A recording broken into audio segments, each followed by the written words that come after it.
um pequeno incidente aqui de conexão, vamos voltando aqui. Vou compartilhar minha tela novamente com vocês.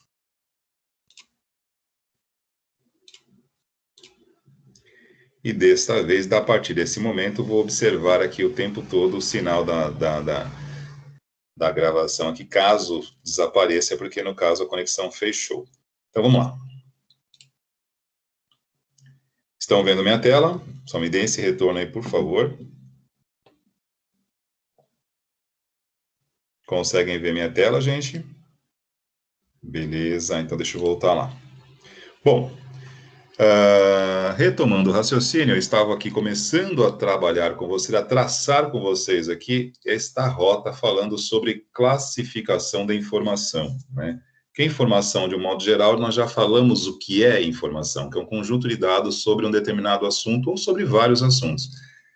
E existem tipos de informação, aquelas que eu posso disponibilizar para qualquer pessoa, que são as chamadas informações de domínio público, onde todo mundo, em qualquer lugar e a qualquer momento, podem ter acesso, e existem informações que são mais restritas. E dentro das informações restritas, né, que pertencem a uma determinada ordem, um determinado grupo, eu tenho também ali algumas subdivisões, né, informações de nível gerencial, operacional,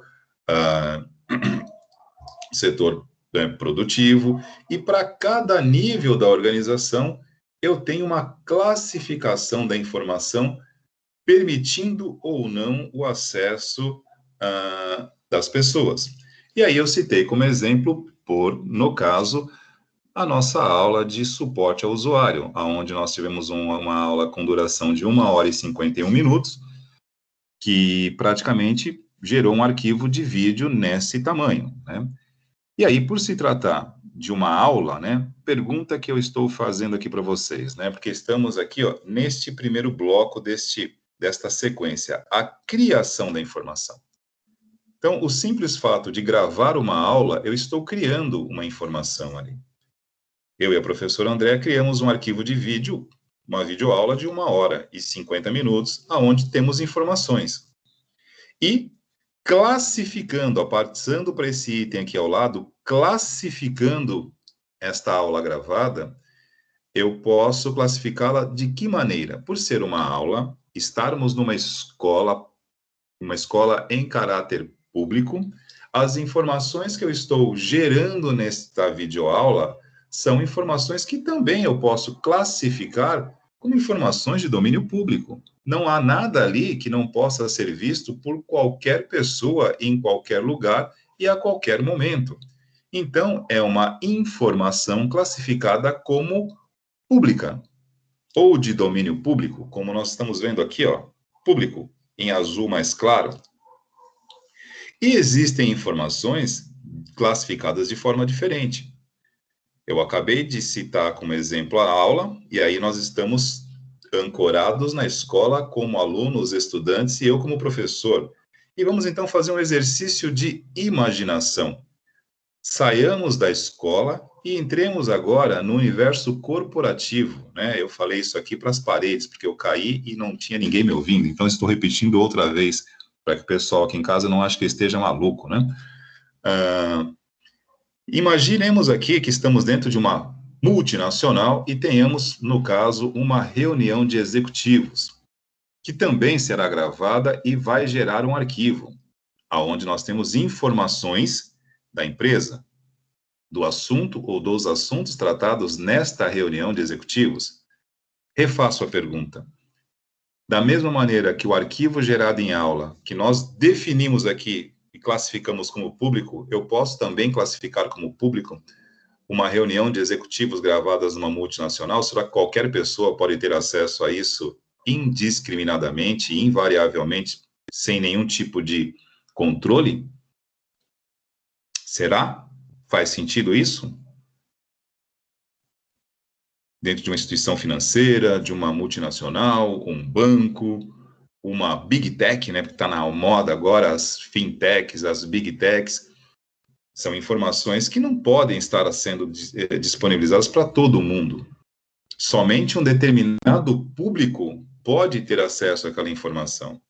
E aí aí eu passo a ter uma outra classificação da informação. No caso aqui, eu passo a ter a informação interna, né? Que só pode ser acessada internamente por aquelas pessoas que fazem parte daquela organização, que eu posso também identificar como colaboradores.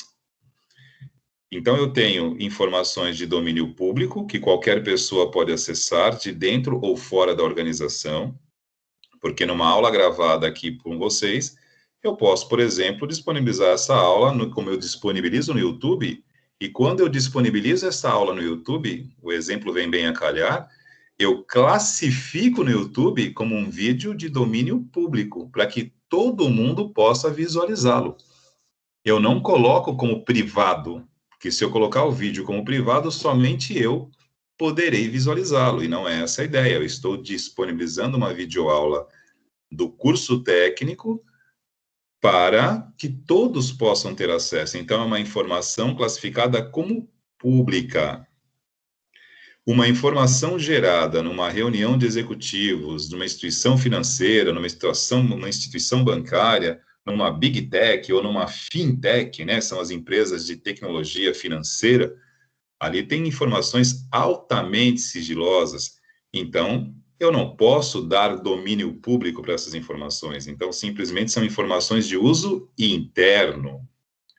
Um outro exemplo aqui, ó, de uso interno, porém confidencial, porque além do domínio interno, eu tenho dentro de uma organização informações que são confidenciais. Dentro de uma organização, somente um público fechado, restrito, pode ter acesso. Por exemplo, são informações confidenciais. E para isso eu preciso confirmar, por exemplo, uma autorização, login e senha. Isso para vocês acessarem uma conta, o e-mail de vocês é confidencial. As informações que têm na sua conta no e-mail são confidenciais. Vocês precisam confirmar a identidade de vocês através de um login e senha para que vocês possam ter acesso. São confidenciais. Eu preciso confirmar a identificação. E aí, aproveitando também, como eu sempre faço aqui, né, o exercício de ancorar o conceito da aula à realidade que vivemos, né? Há cerca aí de pouco tempo, né, na nossa história política recente do país, nós vivemos ali praticamente, se não me falha a memória, 5 anos consecutivos aí da maior investigação política, né, criminal do país, né? No caso, a Lava Jato, a Operação Lava Jato, que foi sepultada pela atual gestão governamental nossa. Não vem ao caso aqui discutirmos isso, é simplesmente um exemplo, né? Por aqui, no caso, as informações confidenciais, né, de um processo, de uma comissão parlamentar de inquérito, é algo de domínio público, é algo interno ou é algo confidencial? Quem é que se arrisca aí? Vou até olhar o chat aqui. Samuel colocou aqui que é sigiloso interno. Perfeito, Samuel, faz sentido. Vamos dar uma olhada aqui na classificação. Descendo um pouquinho mais, ó. Exatamente, ó. Além de confidencial, eu tenho informações que são criticamente restritas, Samuel e os demais que colocaram a opinião aí no chat. Mais do que confidencial, né, além de serem confidenciais, elas são, digamos assim, direcionadas a um público específico, mas além disso, você precisa ter um nível de acesso ainda mais restrito para lhe permitir acessar esse tipo de informação. E aqui eu peguei um exemplo bem, digamos assim, bem icônico, né? No caso, peguei uma CPI, né? Porque é algo muito latente na nossa cultura política, né? Porque o nosso país, ele não tem estações do ano, né? Nós temos aqui CPIs, né? Nós vivemos gestão e gestão, simplesmente trocam-se os nomes, né? As comissões parlamentares de inquérito, elas praticamente movem e para o país a todo momento. E nesse momento teremos mais uma, né? A CPI da Covid. Então, no caso, por ser uma comissão parlamentar de inquérito, são assuntos confidenciais e o que estiver no âmbito investigativo, que não for de acesso público, porque aqui eu peguei um exemplo muito crítico, né? Dentro de uma comissão parlamentar de inquérito, por exemplo, né, saindo da esfera empresarial e indo para a esfera governamental, que nós também temos sistemas de informação governamental que são de domínio público. Por exemplo, todos aqui já ouviram falar do Portal da Transparência? Deixa eu voltar aqui para vocês. Todo mundo aqui sabe o que significa Portal da Transparência, né? Perfeito, estou vendo aqui com o Alexandre. O que é o Portal da Transparência? Né? Nós temos assegurado por lei, né, que todo cidadão tem direito a acessar as contas públicas de um município, do estado e do país. Isso chama-se Portal da Transparência, ou Gestão da Transparência, né? O nome desse segmento é Gestão da Transparência, e todo órgão público tem um local de acesso a essas informações, que é chamado Portal da Transparência. No Portal da Transparência, nós temos acesso às contas públicas do município, ou se acessarmos na via estadual do estado, e se acessarmos da União, teremos acesso às contas da União, do país. Isso são informações de domínio público. Todos nós, cada cidadão brasileiro, pode acessar isso porque é de domínio público. Todos têm o direito de saber, porque todos que aqui pagam seus impostos e tributam suas contribuições, colocam suas contribuições tributárias nesse país, têm o direito de saber o que é feito com esse valor, com esses valores, né? Então, por lei, assegurado por lei, esse direito está ao alcance de todos. E isso são informações de domínio.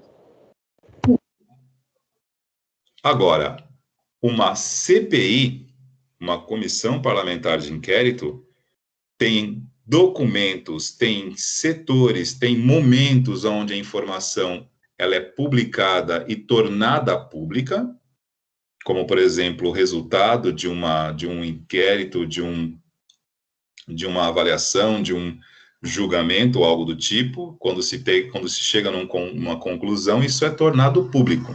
Mas enquanto isso não ocorre e permanece na esfera investigativa e da análise, as informações são de caráter interno.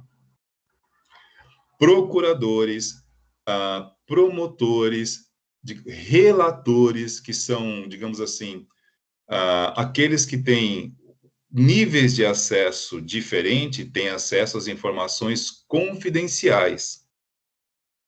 E, por exemplo, a alta cúpula, digamos assim, jurídica do nosso país, no caso, o Supremo Tribunal Federal, a nossa Suprema Corte, ali as informações que são disponibilizadas e trabalhadas ali, elas são de cunho restrito. Peguei uma analogia aqui, um exemplo para trazer para vocês, onde eu peguei uma situação empresarial, no mundo dos negócios, e falei de uma reunião de executivos, e também transferi o mesmo exemplo para o setor público, envolvendo o quê? Órgãos governamentais.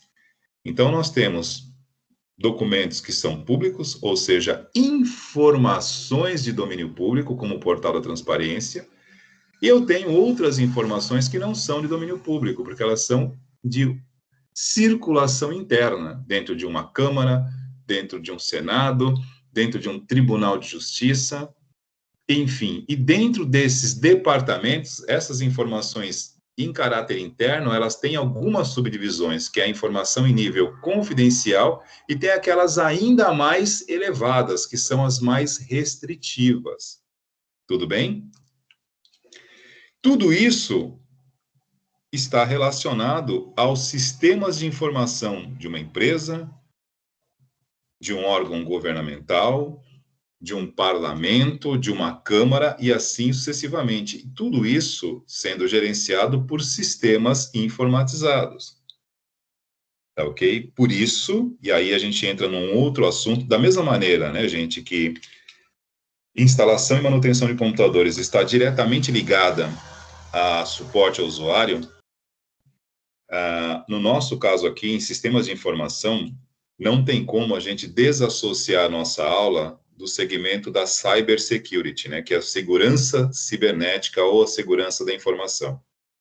porque não tem como. Isso hoje, repito, vou fazer de novo a citação. Suporte ao usuário está para a IMC, assim como sistemas de informação está para a segurança da informação. Uma coisa não caminha sobre a outra. Eu não posso ter um sistema que gerencia informações dentro de uma empresa, dentro de um órgão público, sem que essas informações estejam devidamente garantidas e seguras. Não apenas por uma questão de precaução, é legislação. Já citamos isso aqui, nós temos leis que imperam isso, determinam isso, né? A Lei Geral de Proteção de Dados, ela determina que dados sejam guardados e só sejam veiculados, distribuídos com autorização dos seus proprietários, né? E aí nós temos duas coisas muito importantes aqui, né? Nós temos o setor público, seus departamentos, órgãos de fins, como eu falei aqui, prefeituras, câmaras, senado, e aonde você tem dados da população o tempo todo sendo circulado, enviando e recebendo, e nós temos também grandes empresas, né? Empresas, de um modo geral, grandes, pequenas ou médias, onde você tem ali o relacionamento direto com a clientela, né? Com o público-alvo, e você também tem que se preocupar como proprietário, como empresário, que tem ali o seu sistema, que seja um sistema pequeno, né? Se você tem um site que entra em contato com uma rede social, onde você permite cadastro de clientes, se isso vaza, se isso recebe, por exemplo, o acesso indevido de um hacker, um ataque virtual, e essas informações são vazadas do seu banco de dados online e, de repente, começa a circular pela net afora, o proprietário desse site ele pode ser processado e tendo que reparar, né, digamos assim, prestar contas disso, porque nós temos uma lei em vigor. E nos órgãos públicos não precisa nem citar, né? Acho que já mencionei aqui, por exemplo, né, o trabalho dos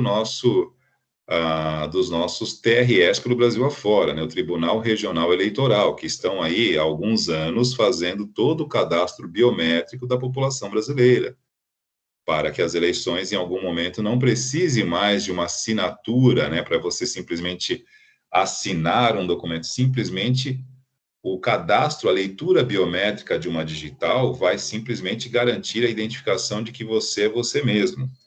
Porém, para que isso ocorra, né, para que eu possa ter um controle automatizado do reconhecimento biométrico da população brasileira durante as eleições, primeiramente eu preciso criar essas informações biométricas, né? Então eu preciso trazer a população, convocar a população, os eleitores do país, para cadastrarem seus dados biométricos, né? Colocar o dedinho lá no leitor e fazer o que? Este cadastro. Aí eu estou criando esta informação.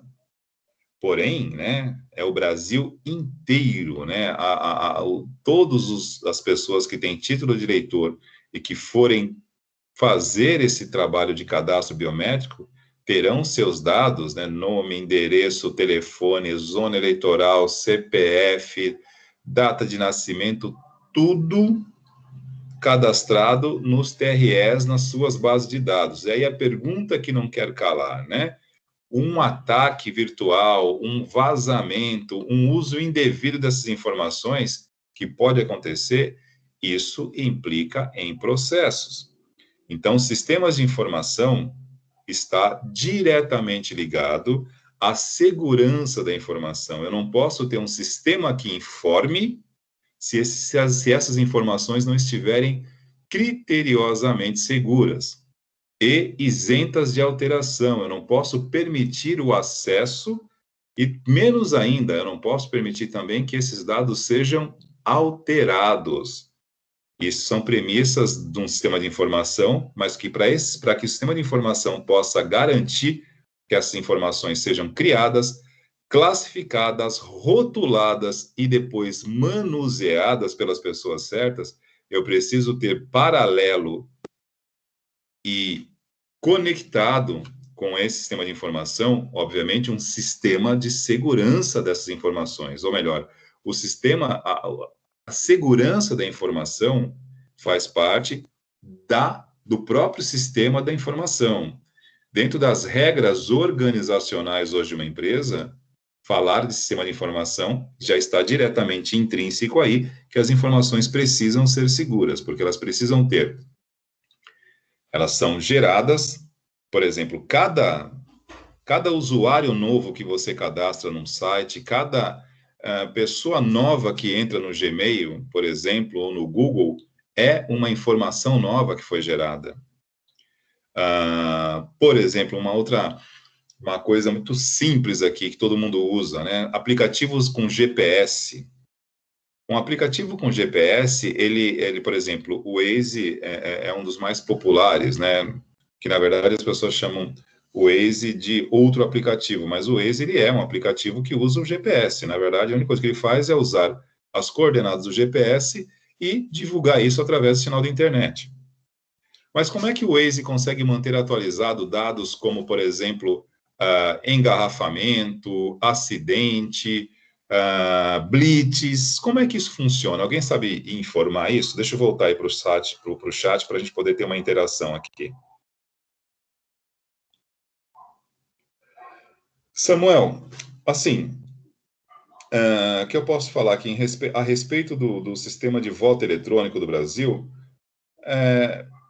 E não é, né? Por exemplo, nós temos outras democracias no mundo afora que ainda utilizam o voto no papel, o voto impresso, né? Aquela coisa mais tradicional, né?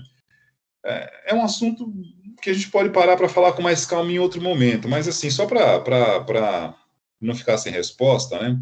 Mais ou menos assim. Tanto no modo tradicional, com cédulas impressas, como também no modo digital, como é hoje, em ambas as maneiras, é passível de falhas, tá? Não existe nenhuma forma nenhum processo, seja ele automatizado ou humano, né, que seja isento de falhas ou isento de fraudes, né? Pode ser fraudado, sim, tanto o sistema digital, né, com urna eletrônica, como também o sistema normal, né, manual ali, pelo voto, pelas cédulas impressas, né? O que a gente parte, na verdade, aqui, gente, é de uma inferência um pouco equivocada, né? Para quem estava... Samuel, essa colocação é verdadeira, tá? Você ter 100% de segurança, sem fraudes, é praticamente impossível. Isso não existe, né? Enquanto existir... E a questão da segurança, nós estamos aqui falando de sistemas de informação, e eu trouxe o viés da segurança da informação, porque uma coisa não anda sem a outra, né? Que fique claro. Não tem como, deixa eu só abrir aqui um pouquinho para a gente falar diretamente para vocês aqui. Não tem como, por exemplo, você trabalhar com tantas informações hoje, internet, redes sociais, marketing digital, deliveries, e-commerce, plataformas de comércio eletrônico da forma como está, e não imaginar que isso precise ter, não é o mínimo de segurança, mas o máximo, né? Porque senão seria o fim do mundo. Imagina você acessar um internet banking, fazer um Pix, que hoje é a palavra da moda, né? O termo da moda no mercado financeiro brasileiro, o Pix, onde você, por uma ordenação eletrônica, você faz transferências, pagamentos, tudo de forma instantânea em questão de segundos, sem que haja segurança de dados, proteção à privacidade dessas informações, não seria possível fazer isso, né? É que enquanto existem muita gente trabalhando para fornecer, para possibilitar que isso ocorra, você tem, por outro lado, uma grande parcela de pessoas também trabalhando no sentido contrário. E para quem estava aí algumas semanas atrás, acho que foi no sábado letivo, acho que foi no dia 10, né? Nós tivemos duas palestras aqui acontecendo concomitantemente. Nós tivemos uma palestra sobre DevOps, né, desenvolvimento operacional, e tivemos também uma palestra sobre segurança da informação, ministrada aqui pelo professor Rafael, né, e uma questão que ficou clara ali, né, que até nós fizemos uma participação, não é o sistema de informação ou a segurança da informação que tem que somente atuar diretamente para garantir que seja seguro, né, nós temos o fator pessoal, o fator humano, a questão da ética, da índole das pessoas, que pode colocar isso em xeque a qualquer momento, em qualquer questão. Então, não é a segurança cibernética ou a segurança do sistema de informação que tem que garantir. No fundo, começa pelas pessoas, né? Quando nós dissemos aqui que, por exemplo, eu não gosto de política porque política é corrupta. Eu não gosto, não é a política, né? São as pessoas que fazem com que a política ganhe este perfil. A segurança da informação está atrelada não somente a protocolos de segurança, mas a hábitos de pessoas que muitas vezes estão colocando isso em risco, né? Porque você tem aquele que é o criminoso virtual, que é aquele que se ocupa, deixa eu acertar aqui, que se ocupa para tentar atacar e gerar fraudes, mas nós temos um outro fator que é determinante, né? Que é a pessoa que, em tese, é honesta, né? Que ela não tem nenhuma intenção de causar esse tipo de problema, mas que simplesmente ela não se atenta às precauções que devem ser tomadas, né? Toda empresa hoje, todo departamento de trabalho tem regras de acesso à rede, aos documentos da empresa, e todas as vezes que você quebra esse protocolo, você abre margem para que uma fraude seja gerada, porque você cria um ambiente propício para isso. Uma coisa muito comum em sistemas de informação, por exemplo, nessa questão desse momento aqui que estamos falando de informações de nível crítico, restrito, geralmente a alta cúpula de uma empresa, é muito comum a gente ouvir isso, né?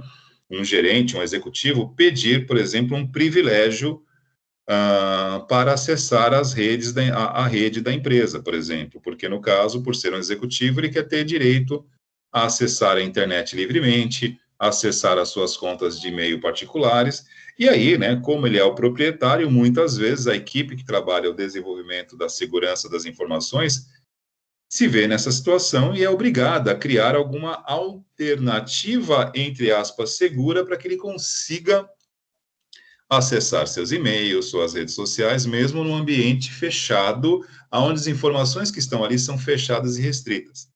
Tudo bem, esse contorno é feito, mas quando você faz isso para atender uma solicitação até de um executivo, nesse momento você também está, de alguma forma, fragilizando o sistema de segurança que está ali. Que a partir do momento que você cria uma possibilidade para alterar uma norma, você gera a chamada vulnerabilidade, né? Os ataques virtuais ocorrem porque nós geramos vulnerabilidades. E não importa se foi de propósito ou não, não é isso que está em questão. Intenção não ganha jogo, mas perde. Mesmo que você não queira, né? Se você gerou um acidente, a culpa é tua.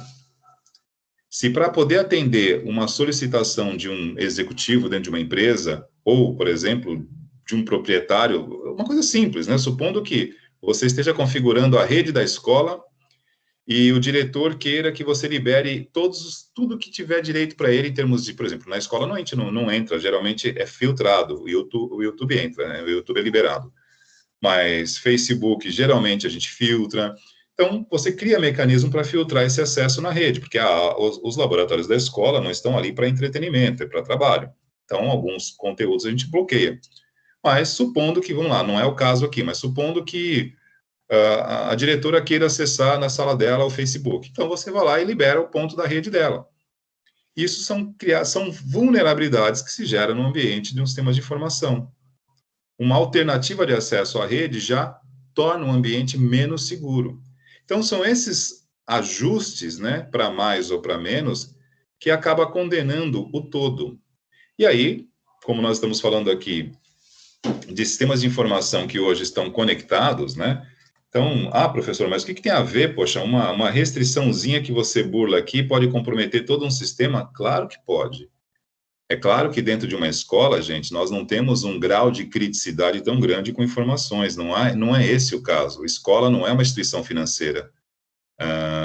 Já imaginou, por exemplo, o grau de cuidado que se deve ter, por exemplo, com o sistema de informações da Bolsa de Valores? Por exemplo, se você deixar vazar informações ali de uso restrito, você pode gerar privilégios a pessoas com interesse sobre isso. E não tenham dúvida, né? Um sistema como o da Bolsa de Valores, deve ser o tempo todo bombardeado de ataques. Uma vulnerabilidade que tiver, as pessoas acessam aquilo e conseguem, por exemplo, comprar e vender aquilo que interessar, porque já sabia das informações com privilégio antes. E isso gera fraudes, isso gera desvantagem, o que é uma concorrência desleal, né? E tudo que nós temos hoje em termos de informação ganha uma proporção muito maior porque estamos conectados à internet. Um assunto que já foi tratado aqui é a chamada convergência tecnológica, onde todo mundo está na internet, todos os sistemas convergem para a internet. Da mesma maneira que todos os rios, né, na verdade, eles desembocam no mar, né, eles caminham para o mar. Todos os sistemas hoje, locais, corporativos, para que eles possam trocar informações à distância, eles usam um único caminho. Daí o termo convergência, porque todos convergem para um único ponto, a internet. Então, reparem, qualquer detalhe que possa gerar uma abertura para acesso a uma informação crítica de uso restrito, as pessoas acessam. Isso gera uma margem de erro muito grande, tudo bem? Então, tudo que nós estamos falando aqui está diretamente ligado. E eu posso dizer para vocês que a preocupação em relação a isso só aumenta, gente, só aumenta, porque nós temos hoje um volume de dados muito, mas muito grande, muito grande.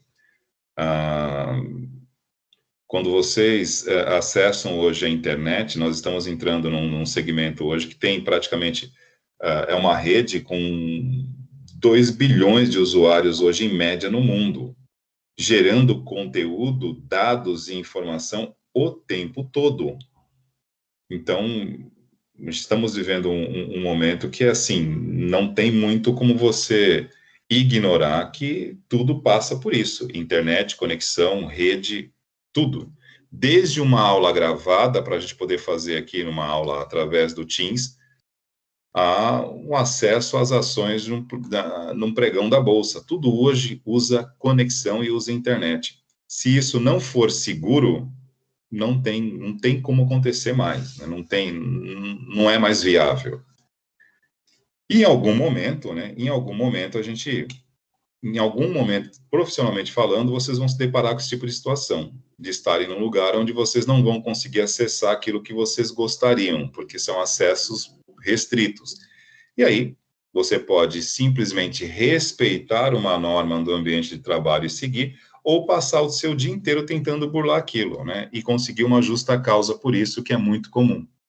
Né? Porque quando você é pego tentando burlar os mecanismos de segurança de uma empresa, né? Lembrando que você tem login e senha, e cada tentativa é monitorada e as pessoas sabem o que você está fazendo. Então, você corre o risco de ser também demitido, mandando embora, uma justa causa por conta de comportamento que coloca em risco todo ou parte do patrimônio da empresa, que hoje a informação, os sistemas de informação, eles fazem parte do patrimônio da empresa. A informação passa a ser hoje um dos ativos, né? Ativo é tudo aquilo que gera receita, né?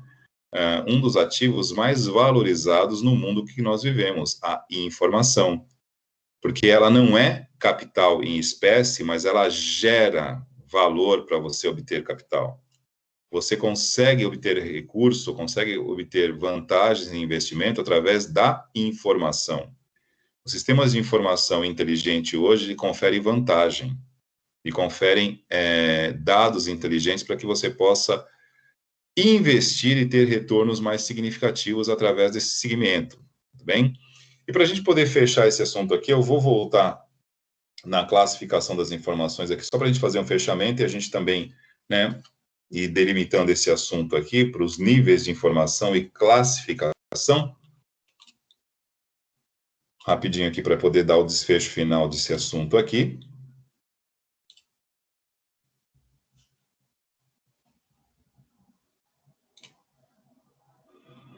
Pergunta aí, estão vendo minha tela? Só para poder finalizar esse assunto aqui.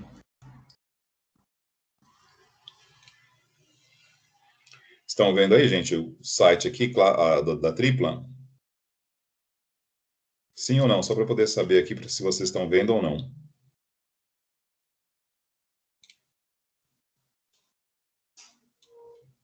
Opa, beleza. Bom, então, como eu disse para vocês, o tema da aula de hoje é criação da informação aliás, níveis de classificação da informação. Então, eu tenho a primeira parte aqui, que é onde a informação é criada. Eu tenho o momento de classificar, né, entre público, interno, confidencial, restrito. Eu tenho a questão da rotulação da informação.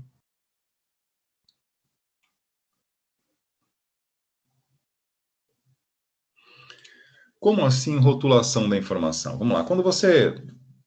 Vamos pegar de novo o exemplo aqui de uma violação de acesso, um acesso indevido a dados confidenciais. Quando você classifica e rotula a informação, e ocorre, por exemplo, um vazamento, como geralmente de vez em quando acontece, né?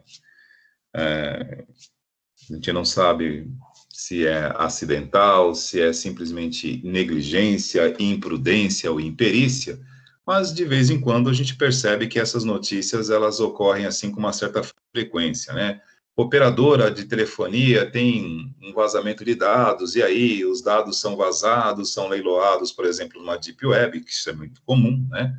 E o que se faz com vazamento de dados, pessoal? Por exemplo, quando você pega um dado, né, um registro de alguém dentro de um cadastro, você pega ali CPF, telefone, endereço. Então, com isso, você pode fraudar, né, contas, você pode criar empresas no nome dessas pessoas, porque são fraudes, né? E o estelionatário, ele tem aí um solo muito fértil através da internet, com um pouco de criatividade, ele consegue fazer um estrago danado, né? Desde abrir empresas a fazer investimentos de tudo, né? Com nomes de outras pessoas, né? Abrir contas, enfim. Com esses dados você faz qualquer coisa, basta conhecer os caminhos, né? Os direcionamentos corretos ou incorretos, melhor dizendo, né? Então, quando você rotula a informação e uma informação é vazada, se não for uma informação considerada de nível crítico, por exemplo, você não precisa, não é que não deva se preocupar, né? Porque hoje você tem uma legislação que determina que você tem que garantir que essas informações não sejam passadas sem autorização. Mas se não for uma informação considerada crítica, você sabe que isso não expõe, não coloca em risco a continuidade dos negócios da empresa. Como assim a continuidade? Já pegamos alguns exemplos aqui, né? Alguns problemas que você tem dentro de um sistema de informação pode parar uma linha de produção, né?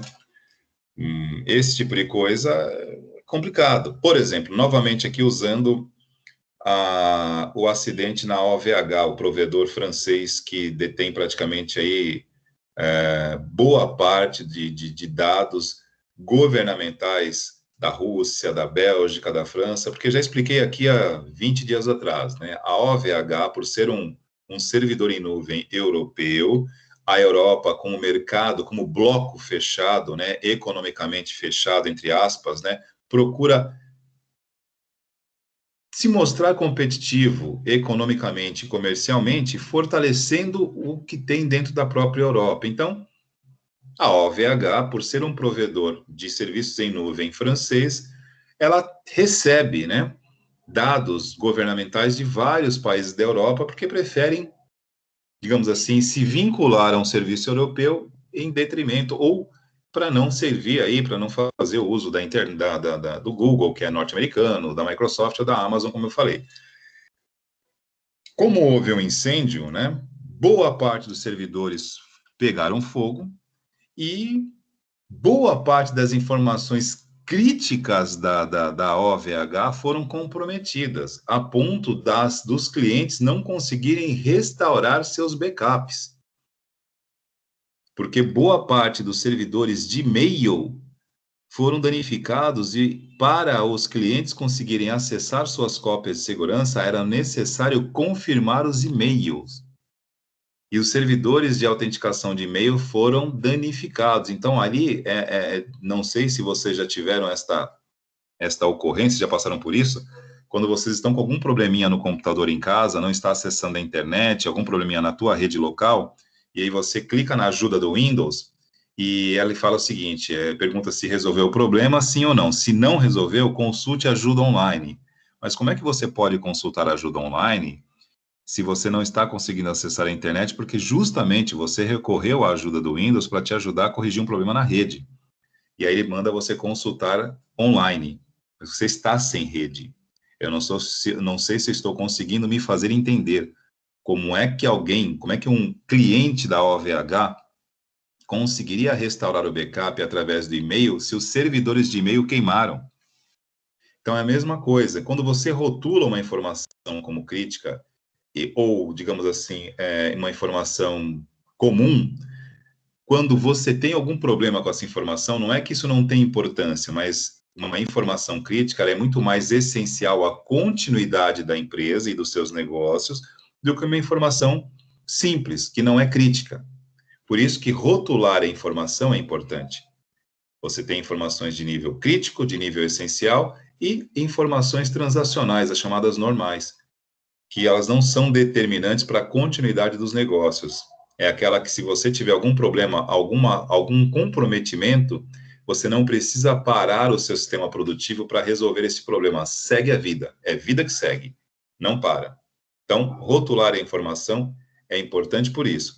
E o manuseio é o que nós estamos fazendo aqui. Acessar a informação o tempo todo. Isso aqui é o manuseio da informação. E hoje é algo muito, mas muito grande, né? Tudo que nós vivemos hoje é informação. Para a gente fechar esse assunto aqui, aí eu fecho o assunto abrindo outro, né? Para tentar, né? O meu interesse aqui é gerar curiosidade, é despertar aquele monstrinho chamado curiosidade que não deixa você parar de procurar informação, né? Porque, como diz um colega meu, o legal da informação é que ela cabe em qualquer lugar porque não ocupa espaço. O conhecimento não ocupa espaço. Então, saiba, né? Não é ser ou não ser, é saber ou não saber, eis a questão. Então, no caso aqui, imaginem hoje, né, na era da informação, a quantidade de informações que você gera, né? Vocês já pararam para perceber ou para tentar imaginar como é que funciona o reconhecimento de voz do Android? Alguém faz ideia de como isso funciona?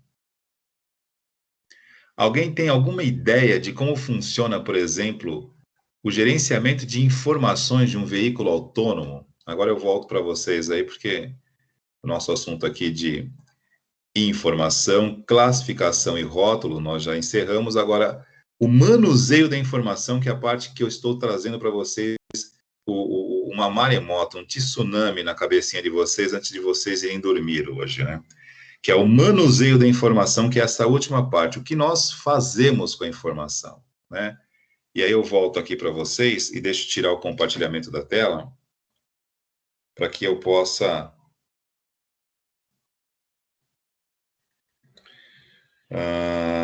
antes de terminar aqui, tem uma pergunta da Bruna, que quando eu estou com a tela compartilhada, eu não consigo ter acesso à visualização do chat. Como eu faço como se faz para entrar em um site da Bolsa de Valores com segurança? Bom, a pergunta da Bruna aqui. Na verdade, a segurança tem que estar no dispositivo que você acessa, tá ok, gente? Então, assim, eu aqui, nesse momento, eu estou usando o meu notebook e não é de hoje, tá? Há mais de quase 2 décadas, né, que eu sempre tive algum dispositivo de segurança instalado, alguma ferramenta, algum software de segurança. Então, e depois que eu comecei a lecionar, né, dar aula de segurança da informação, que é uma das aulas que eu dou, né, que eu passei a conhecer um pouco mais a fundo esse universo da segurança da informação, os riscos aos quais a gente se expõe todos os dias acessando a internet. Então, eu me vi na obrigação, a partir do momento que eu estou sabendo, quando eu sei e adquiro consciência, o meu comportamento e conduta muda. O conhecimento que não molda o comportamento é o chamado conhecimento morto, ele não serve para nada. Porque a partir do momento que você sabe, você muda. Como disse, acabei de falar isso aqui nas aulas com a professora Andréia, né? O sábio aprende pelos erros dos outros. O inteligente aprende pelos próprios erros. E tem aqueles que não aprendem nunca. Nunca, nunca aprendem. Então, a partir do momento que eu comecei a estudar a segurança da informação e percebi que acessar a internet para entretenimento, tudo bem, mas acessar a internet para trabalho, fazer compras, usar dados de cartão de crédito, acessar minha conta corrente, fazer transferência, porque eu não vou a banco há mais de 10 anos. Vou, assim, raramente para ativar um aplicativo, alguma coisa do tipo, mas entrar numa agência para fazer alguma coisa, há muitos anos que eu não vou. Eu faço tudo isso via internet banking. Então, veja bem, a partir do momento que eu estou colocando todos os meus dados aqui, banco, pagamentos, cartões, eu preciso, não é uma opção, é obrigação. Eu tenho que ter algum dispositivo que garanta pelo menos um pouco mais de segurança. E aí eu instalo sempre aqui uma ferramenta de segurança. Nesse momento eu estou usando o Norton Total Security. Qualquer ferramenta de segurança é boa, desde que completa, paga. Você paga uma completa e você instala. Então, respondendo a tua pergunta, Bruna, como é que eu faço para acessar um site da Bolsa, não só da Bolsa, né? A segurança não está no site da Bolsa. A segurança está no dispositivo que você usa para acessar. Se o seu dispositivo, o seu smartphone, ou o seu notebook, ou o seu computador tem um mecanismo de segurança instalado, você tem um ambiente seguro. Porque o site da Bolsa de Valores, ele é seguro. Por exemplo, ó, deixa eu compartilhar novamente com vocês minha tela, só para mostrar um assunto aqui, e aí a gente... Porque assim eu vou falando e vou demonstrando isso na prática para vocês. Vamos lá, vou compartilhar a tela aqui novamente, para responder a pergunta da Bruna aqui, ó. E deixando claro que a segurança não está apenas na informação, é no dispositivo onde a informação está, tudo bem? Compartilhando aqui. Ó, nesse momento aqui eu estou usando o Teams Online, correto? Vocês estão vendo minha tela aí, ó. Eu estou passando o mouse aqui, ó, neste ícone que tem um cadeado na tela. Tá vendo aqui na barra de navegação? Eu vou clicar neste cadeado, ó. Aparece aqui, ó, a ligação, a conexão é segura. As suas informações, por exemplo, palavras-chave, que são senhas, né, números de cartões de crédito, são privadas quando são enviadas para este site, ou seja, tudo fechado, bloqueado, tá ok? Certificado válido, certificado de segurança, ó. Informações sobre certificado. Eu não sei se acho que essa tela não aparece para vocês. Aparece para vocês isso aqui, ó, ou não? Vocês estão vendo o certificado de segurança aí? Ou não aparece?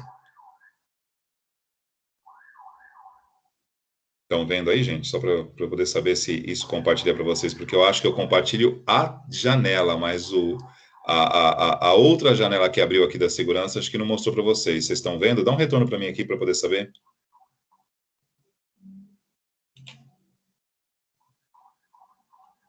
Não sei se vocês estão vendo. Eu cliquei aqui no ícone do cadeado. Professor, estamos sim. Ah, então tá bom. Obrigado, hein, Bruna. Clicando aqui no ícone do cadeado, ele está me mostrando o seguinte, ó, que o site que eu estou acessando aqui da Microsoft, que está me oferecendo a plataforma Teams, ele é seguro. Ele tem aqui todo um protocolo de segurança. Então, vamos lá. Eu estou mostrando a outra extremidade, né? Existe um ditado, né, convencional dizendo o seguinte, né? Para que haja uma comunicação, é necessário que haja um emissor de um lado e um receptor do outro. Então, o lado da Microsoft, do Teams, já disse para mim que é seguro, que ele tem um protocolo de segurança aqui, ó, com certificado válido. Estou clicando nele aqui e ele mostra aqui, ó, todos os dados do certificado de segurança deste site, ó. Ele é válido até 1 de dezembro de 2021. Ele foi emitido pela Microsoft e ele usa criptografia RSA. Criptografia, tudo isso aqui é codificado, tá, pessoal? Então, o envio e o recebimento de dados entre eu, né, entre mim, melhor dizendo, e os dados aqui da Microsoft, tudo isso ocorre de forma criptografada entre as duas partes. Porém, é importante que o meu lado também esteja seguro. E esse é o grande problema de quem está usando a internet hoje no mundo, né? Porque assim, quando eu não sei, repito, eu acabei de falar isso aqui, quando eu faço algo sem conhecimento, eu tenho a justificativa da inocência. Eu não sabia. Embora, né, para quem estava na palestra aqui do sábado retrasado, né, com o professor Rafael, que ele até me perguntou o que eu achava, e aí eu usei uma expressão que eu uso nas minhas aulas, né? A frase imortal do cristianismo, né? Perdoai, Pai, que não sabe o que fazem, em segurança da informação não tem nenhuma jurisprudência. Se você sabe ou não sabe, não importa. Porque se você não sabe, deveria saber, porque você está usando. Não existe você dirigir um automóvel se você não sabe dirigir, você bate. Se você está acessando dados, né, através de uma conexão remota chamada internet, que é uma interconexão de várias redes, se não sabe, fique sabendo. Isso aqui é um ambiente extremamente propício para fraudes e ataques. Então, o mínimo que você precisa ter é um protocolo de segurança, uma ferramenta de segurança. No caso aqui, eu estou usando o Norton. Eu comprei, desta vez eu não comprei o Norton, tá? Veio disponível no notebook que eu comprei agora no final do ano passado. Eu acabo, olha, agora dia 20, acabou esses dias, dia 25 terminou a minha licença do Bitdefender. Então aqui eu estou mostrando para vocês o certificado de segurança deste site que eu estou acessando, e eu estou dizendo para vocês que eu uso uma ferramenta de segurança, o Norton, que está aqui, que eu não sei se vocês estão vendo a minha tela aí também, acho que sim. Norton Security Ultra é uma ferramenta de segurança da Norton, que é uma empresa que fornece segurança a dispositivos computacionais aí há mais de 20 anos, e eu tenho neste pacote aqui, que eu comprei na Amazon, não paguei caro, eu acho que eu paguei na época aí R$ 40, não, minto, isso aqui eu não comprei, isso veio no notebook, o Bitdefender que eu comprei na Amazon ano passado. Aqui eu tenho direito a, vamos lá, configurações aqui, só para mostrar para vocês, configurações, dispositivos. Aqui eu tenho direito a colocar o meu notebook, eu tenho direito a colocar 3 dispositivos móveis, eu já coloquei o meu smartphone, eu posso colocar aqui 6 dispositivos. No caso, eu tenho o meu notebook, mas não tenho mais nada aqui, e eu tenho o meu smartphone, que eu deixo também amparado por esses mecanismos de segurança. Então, assim, se você quer acessar a bolsa, ou quer acessar sites da Bolsa de Valores, ou, por exemplo, sites de banco, e tudo isso você pretende fazer de forma segura, fazer compras no Mercado Livre, fornecer seus dados de cartão, barulho, para que você possa fazer isso de maneira mais correta, você precisa ter algo desse tipo. Não precisa ser necessariamente o Norton. Tá? O Norton é um entre vários dispositivos, né? Várias empresas que fornecem segurança, né? Eu disse o Norton que eu estou usando aqui o Norton. E, no caso, eu não uso antivírus, tá, pessoal? O conceito de antivírus, ele é um pouquinho...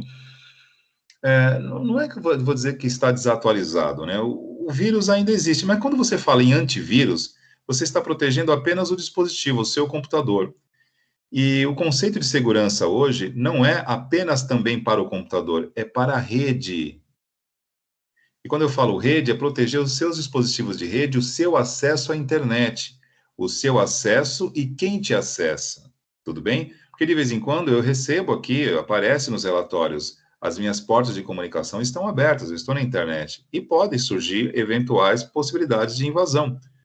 Não para roubar alguma coisa, algum dado meu, não é isso, pessoal. Hoje em dia, a internet, os dispositivos conectados em uma rede, eles não são usados diretamente para algo direto e pessoal. As pessoas usam computadores de terceiros para simplesmente mascarar uma rota de ataque. Então, por exemplo, alguém acessa o meu computador, o de vocês, e a partir deles faz um ataque a uma instituição financeira norte-americana, por exemplo. E aí, numa perícia criminal digital, é feito um caminho contrário.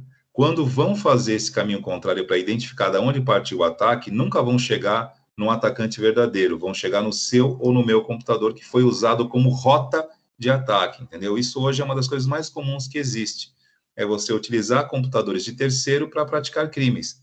E as pessoas nem ficam sabendo, porque o computador não fica mais lento, não fica mais pesado, são ataques feitos de forma muito sutis e você nem percebe. Então, você proteger o seu dispositivo não a resolve, você tem que proteger a sua rede como um todo. Isso é a forma mais segura hoje de você fazer uso da internet e dos sistemas de informação que estão aí. Então, eu mostrei aqui o Norton, mas Por exemplo, eu posso pegar aqui, ó, o Bitdefender.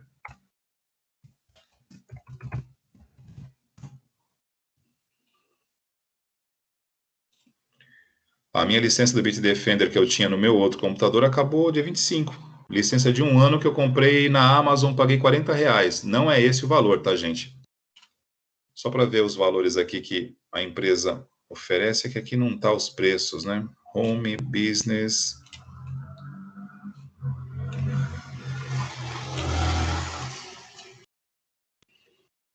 Ó, aqui tá o preço em dólar, tá, gente? $53 aqui, o Bitdefender Total Security para 1 ano, 5 dispositivos. Ou seja, você paga aí $53, convertendo em real aí tá quase R$ 5, tá um pouquinho caro, mas uma sugestão que eu dou para vocês, tá? Não sei qual que é a mágica que a Amazon faz, tá? Mas a Amazon, por exemplo, ela fecha parcerias com todo mundo. Ela fecha parcerias com o Bitdefender, com a Microsoft. Por exemplo, eu comprei o Bitdefender Total Security para 5 dispositivos ano passado e paguei R$ 45, gente. Na Amazon, oficial. Terminou agora, dia 25 de março. Eu só não renovei porque eu estou usando o Norton, que veio gratuito já no meu notebook novo. A Amazon, por exemplo, neste momento, por exemplo, se eu pegar aqui, deixa eu pegar aqui para a gente terminar a aula aqui. Amazon.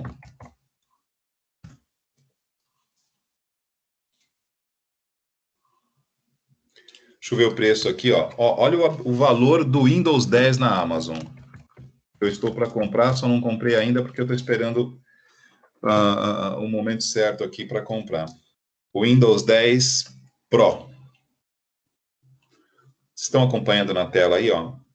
Olha o valor da ativação do Windows 10 Pro na Amazon, R$ 40. E a Amazon é a revendedora oficial da Microsoft. Você acha por R$ 40 o Windows 10 profissional original. Pergunta, faz sentido comprar pirata? Por se você pode pagar R$ 40 na versão oficial? Repito, a Amazon, ela faz esses milagres porque acho que ela compra em grande quantidade, então ela consegue baixar os preços. Quando você fala isso, as pessoas não acreditam, acham que é mentira. Não é, ó. Amazon.com.br, tá aqui o cadeado, ó. É o próprio site da Amazon, não é site clonado, não é fraude, é verídico. R$ 40 você compra uma licença do Windows 10 Pro. Eu estou usando no meu notebook agora, neste momento, o Windows 10 Home, que é a versão básica do Windows 10, que limita o acesso às configurações de rede e algumas outras coisas, e para mim não é legal. Eu vou comprar a chave de ativação do 10 e vou atualizar o meu para o Home. Eu não tenho mais direito, pessoal, por exemplo, a baixar o Windows 10 na conta da Microsoft, porque eu já tenho ele no meu outro notebook. Então não dá para baixar em dois. Se eu baixar nesse aqui, eu tenho que desativar do outro. Mas por R$ 40 eu vou comprar a licença do Windows 10 Pro. Acabou. E se eu procurar aqui, ó, Bitdefender, que é um excelente Bitdefender Total Security 5 dispositivos. Vamos ver por quanto que vai estar aqui na... Ó, nesse momento não veio, não veio o Bitdefender. Ó, tem essa também, tá? Eu chamei Bitdefender, não tem. Mas no caso aqui, ó, tem o Kaspersky Total Security, que é um excelente antivírus. Na verdade, não é antivírus, né? O Total Security. Por que é a diferença do Total Security para um antivírus? O antivírus protege apenas o seu computador. Um Total Security, ele além de proteger o dispositivo computador, ele também monitora e ampara, protegendo a sua conexão, a sua rede. E ainda permite que você use outros 4 dispositivos por R$ 55 por 1 ano. E, ó, 3 multidispositivos, ou seja, além de 5, você pode colocar em 5 computadores ou em 3 outros dispositivos, como dispositivos móveis, um tablet, um smartphone. Então, pergunta que fica aqui, é caro usar uma ferramenta de segurança? Não. Então, por que não põe? Todo mundo precisa ter isso no computador? Não, gente. Só quem usa para fazer algum uso um pouquinho mais restrito.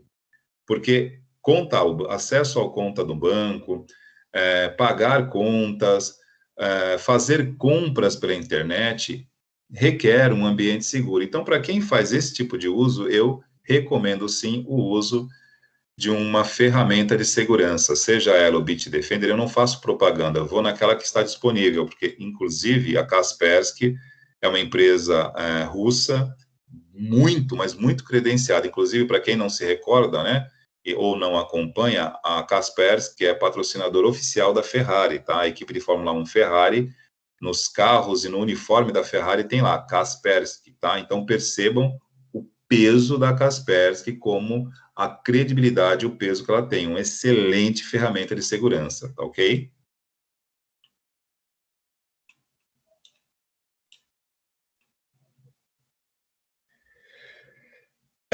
O Samuel colocou aqui o Baidu é uma desgraça, Samuel, sendo bem verdadeiro com você, cara.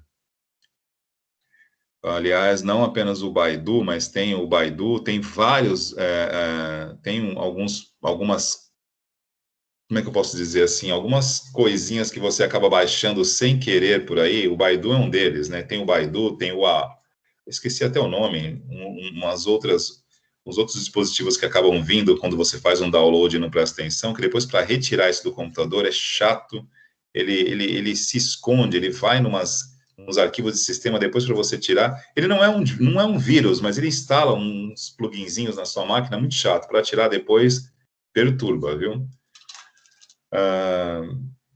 Bom, o assunto de hoje, pessoal, era essa parte aqui de classificação da informação. Eu acabei aqui, né, saindo um pouquinho para a segurança, porque segurança da informação e sistemas de informação estão diretamente interligados, né, e não é uma questão opcional, é uma questão de necessidade, porque a informação hoje, enfim, é tudo. E, enfim, fomos de suporte ao usuário, a classificação da informação, pegamos exemplos aqui de órgãos governamentais, de empresas, falamos de acesso a dados restritos, enfim, num portal da transparência, informações de caráter público. Peguei exemplos aqui, de uma CPI, de uma comissão parlamentar de inquérito, onde você tem informações restritas. Então, para cada tipo de informação que foi mencionada aqui, eu peguei uma situação análoga para servir como exemplo, tudo bem? Se tiverem alguma dúvida, estamos à disposição. Isso aqui são conceitos que vocês já usam dia a dia. Como eu disse, o próprio Android tem sistema de informação e tem os níveis de segurança disso aí, e a gente tem vários níveis disso, tudo bem? Alguma pergunta, alguma dúvida? Tudo bem? Samuel, Maurício, o pessoal que está no chat aqui, nenhuma pergunta. Se não tivermos nenhuma pergunta, na sequência eu estarei disponibilizando para vocês aí o formulário de frequência. E na sexta-feira estaremos de volta aqui com a nossa sexta hardware, tá ok, pessoal? E lembrando que não esqueçam disso, terça-feira que vem teremos aqui a Thaís Munhoz para falar conosco aqui sobre pirâmide de Maslow, a hierarquia das necessidades, que é algo necessário, inerente não apenas a suporte, tá? Todas as áreas de atividade humana, você tem a importância da chamada hierarquia das necessidades. Então, não percam, semana que vem, 19h30, Thaís Munhoz, psicoterapeuta, psicopedagoga, administradora, para falar conosco aqui sobre pirâmide de Maslow. Então, vamos encerrando aqui, vou parando a gravação.